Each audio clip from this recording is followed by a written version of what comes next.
Is there anything better in fantasy than rankings? You look at different people's rankings, you come up with your own rankings, you try to figure out, all right, when I'm on the clock, who am I taking? Who's worth more at this position? Who's the better quarterback? Who's the better tight end? And so today we are going to reveal Harrison, our rankings guru here at Fantasy Football Fellowship, his top 10 ranked quarterbacks, beginning with your top 5. Let's hear them. Number 1, we got Josh Allen. So no surprise if you listen to our first episode where we talked about who is going to be the top QB next year. Number 2, Justin Herbert. Number 3, Patrick Mahomes. 4, Kyler Murray, which I know you already don't like based on your last take. And then 5, we have Lamar Jackson. Yeah, so you know where I stand on Kyler. I lean toward Herbert being number 2. So I think he'll be a better fantasy player than Patrick Mahomes this year. So I'll disagree there slightly, just a little bit. So if I was on the clock, I would take Herbert. All right, give us 6 through 10. So number 6, we have Jalen Hurts. 7 is Dak Prescott. Russell Wilson at number 8. Tom Brady at number 9. And then number 10 is Trey Lance. Oh, that is bold. All right, so I believe that, Hurts, Prescott, and Wilson, I think they'll all be better than Kyler Murray.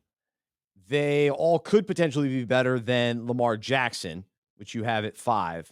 So to me, Russell Wilson in Denver is a no-brainer. I think he's going to be really good. So I'd probably make him a top 5 guy.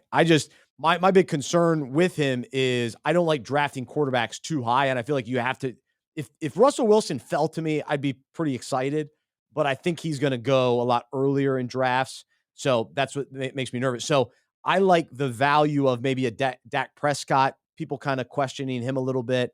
And then people maybe not fully buying into Jalen Hurts, whereas I do.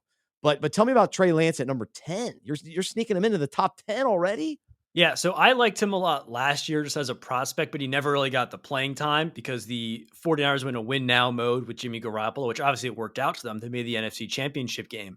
But Jalen Hurts last year showed us the path that Trey Lance can take to be a top 10 QB.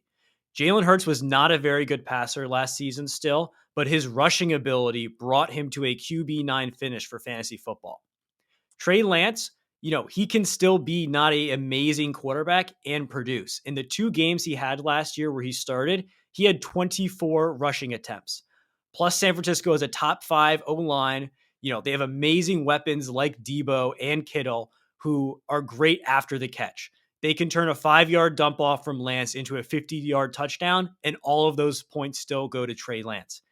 And for a second, what if Trey Lance is an amazing quarterback? We're all assuming that he's going to be inefficient, but what if he actually is a great quarterback and can elevate the offense even higher than what they were last year? I think he has a ceiling to possibly even finish, QB 6 or 7 in that range if the passing volume and work is as good as it could possibly be.